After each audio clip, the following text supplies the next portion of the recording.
تو ان نے پوچھا بکم آزا، تو میں نے ان کا جواب دیا، پھر جواب دیا، تو ان کو لگا کہ کہیں نہ کہیں میری کوئی زبر زیر کمزور ہے، تو مجھے فرمایا جو ہے نا کیا پڑھتے ہو؟ میں نے کہا جی میں قافیہ پڑھتا ہوں۔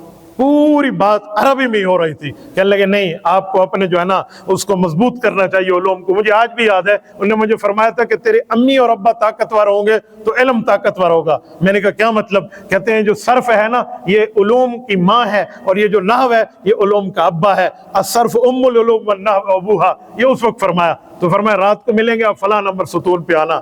میں نے عربی سمجھا تھا، عربی عالم سمجھا، رات کو گیا عربی میں بات ہوئی، پھر مجھے پتہ چلا استاد جی پاکستانی ہیں، خان گڑھ کے مدرس ہیں، جامعہ عثمانیہ کے۔ مجھے فرمایا میرے پاس اولا پڑھو۔ میں نے ان کی درخواست، ان کے حکم پر یہ ریونڈ کے 4 ماہ کے بعد یہاں اولا پڑھنے آیا۔ مجھے وہ رات آج بھی یاد ہے، شدید ترین سرد رات تھی، دھند کی رات تھی، اور اتنی دھند تھی کہ مظفر گڑھ سے یہاں تک وہ جو علی پور کی اس وقت احباب کا سفر، جہاز کا سفر جسے کہتے تھے، اس احباب کی گاڑی میں ہم بیٹھ کے آئے تو وہ بھی بالکل ایسے ایسے سے چل کے آئی۔